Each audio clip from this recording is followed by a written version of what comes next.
Frères et sœurs, bonjour.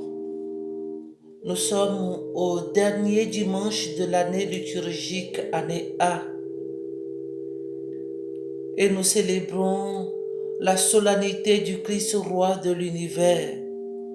L'évangile proposé à notre méditation est de Saint Matthieu au chapitre 25, versets 31 à 46.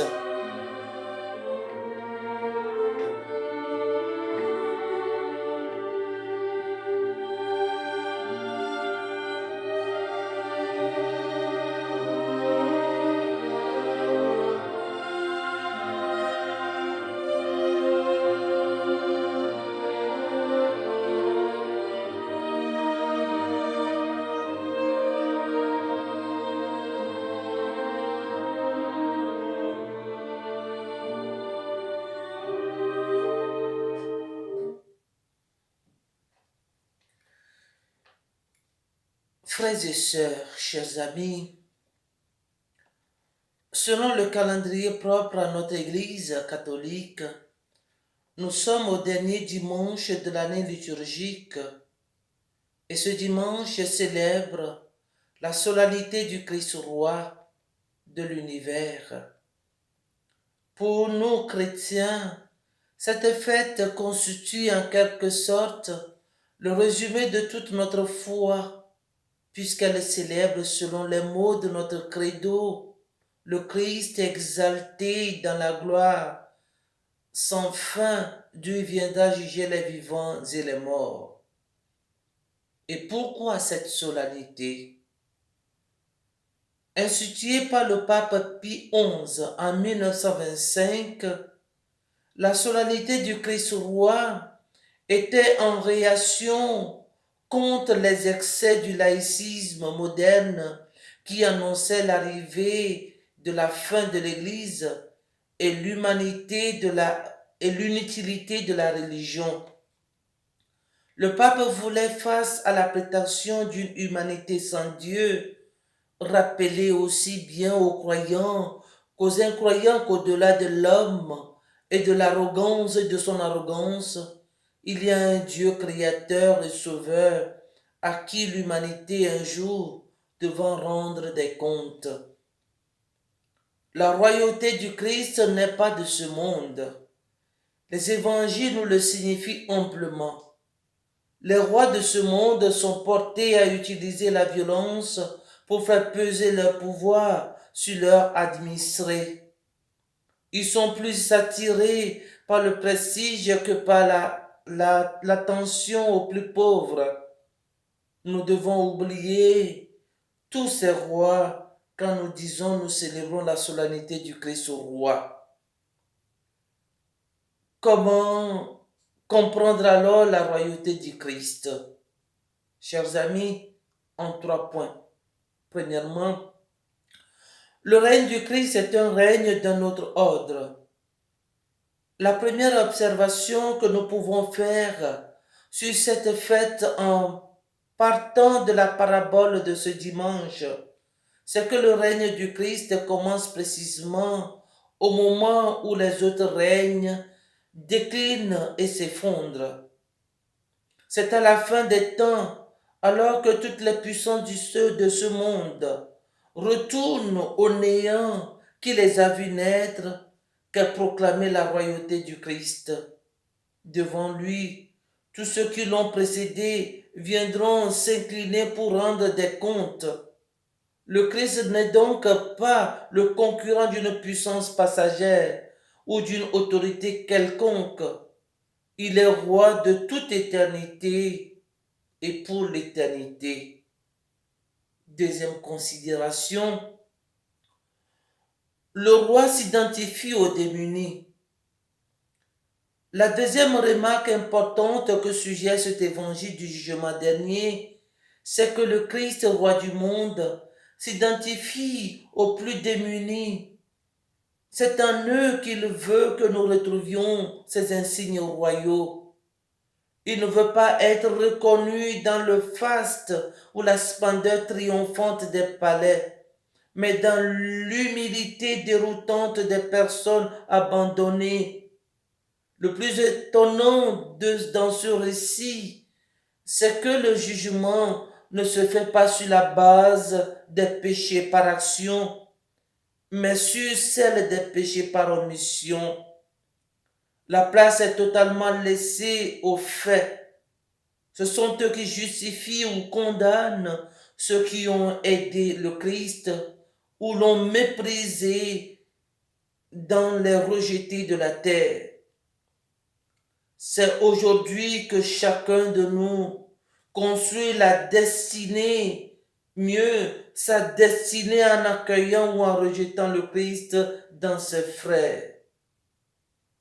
L'étonnement des rejetés devant le verdict prononcé par le roi suggère que bien souvent nous sommes inconscients ou innocents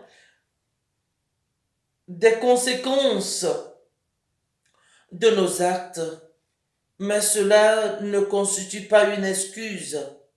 L'amour du prochain, tout comme l'indifférence devant la souffrance des autres, est une réalité inscrite dans le cœur de tout homme. Troisièmement, pas d'autre jugement que celui de l'amour. L'autre élément de cette parabole qui mérite d'être souligné concerne précisément le critère sur lequel se base le jugement. C'est l'amour effectif qui inspire nos actions aujourd'hui, qui décidera de notre destinée éternelle. Au soir de notre vie, disait Saint Jean de la Croix, nous serons jugés sur l'amour, non pas sur l'amour qui se contente de mots, mais sur celui qui se manifeste à travers des actes. Un amour qui nous éloigne de la misère de nos frères est-il un amour réellement évangélique? La deuxième partie de notre méditation concerne, chers amis, une question que pose l'évangile du jour. Oui, chers amis, cet évangile au finish est-il l'expression de l'inutilité de la religion au profit des actes de charité? La question se pose. De manière fort paradoxale, cette parabole du jugement dernier que l'Église considère comme l'une des pages les plus belles de la révélation chrétienne est parfois utilisée contre elle comme un argument détournant, un argument démontrant l'inutilité de la religion. En effet, si le jugement à la fin des temps doit se faire uniquement par rapport à l'amour, à quoi sert alors la foi? Si l'entrée dans le royaume dépend uniquement de notre amour effectif envers le prochain, de quelle utilité sont les dogmes, les cultes, les rites, les pratiques de la foi? Celui qui aime son frère a-t-il vraiment besoin de pratiquer une religion pour être sauvé? Derrière ces questions apparemment banales se cache le drame de notre société sécularisée qui veut construire un nouvel humanisme de l'amour sans Dieu. Qu'en est-il réellement? Chers amis, à mon humble avis, une telle argumentation repose sur deux erreurs principales. D'abord, elle se trompe sur l'intention de Saint Matthieu qui nous rapporte ce passage et sur la portée réelle de son enseignement. Il faut se rappeler en effet que Saint Matthieu écrivait à une communauté de croyants, c'est-à-dire à des fidèles qui pensaient qu'il suffirait de croire pour être sauvés. À ceci, il voulait rappeler que la foi doit se traduire dans la vie concrète par des actes d'amour envers le prochain. Il n'avait nullement l'intention de remplacer la foi par l'amour, mais plutôt de présenter l'amour comme une conséquence logique de la foi. La deuxième erreur consiste à réduire tout l'évangile à cette parabole du jugement dernier. Ailleurs, en effet, il est question d'autres conditions pour entrer dans le royaume des cieux.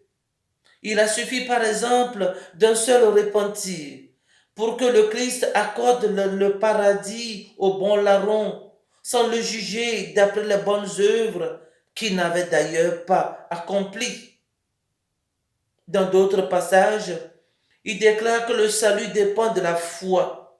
Moi, je suis la résurrection. Qui croit en moi, même s'il meurt, vivra. Jean chapitre 11, verset 25. Ou du baptême. Jésus répondit à Nicodème, en vérité, je te le dis, à moins de naître de nouveau, nul ne peut voir le royaume de Dieu. Jean chapitre 3, verset 3. Dans l'évangile selon saint Jean, il affirme que la vie éternelle est donnée à celui qui mange sa chair et boit son sang. Qui mange ma chair et boit mon sang à la vie éternelle, et moi je le ressusciterai au dernier jour. Jean chapitre 6, verset 54. Ou à celui qui mène une existence selon les béatitudes. Matthieu chapitre 5, verset 5 à 12. Que conclure? Dieu a multiplié en faveur des hommes la possibilité du salut. L'amour demeure la condition essentielle d'accès au royaume et la foi le moyen privilégié que Dieu nous offre pour atteindre ce but. La foi et l'amour vont de pair. Où sont amour et charité, Dieu est présent. Celui qui croit connaît le chemin et reçoit la force nécessaire pour le parcourir. Il reçoit en germe le salut et est assuré de la promesse du Christ pour qu'il mette l'amour au centre du salut. Que le Christ règne dans nos vies, dans nos cœurs, et que sa seigneurie soit proclamée de par le monde entier.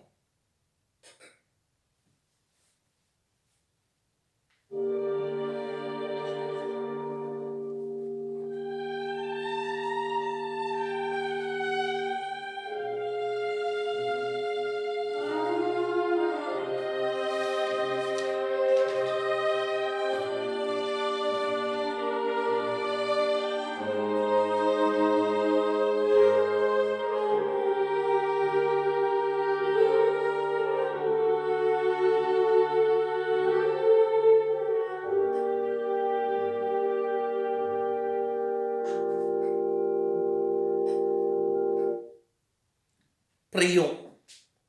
Dieu éternel, tu as voulu fonder toutes choses à ton Fils bien-aimé, le roi de l'univers.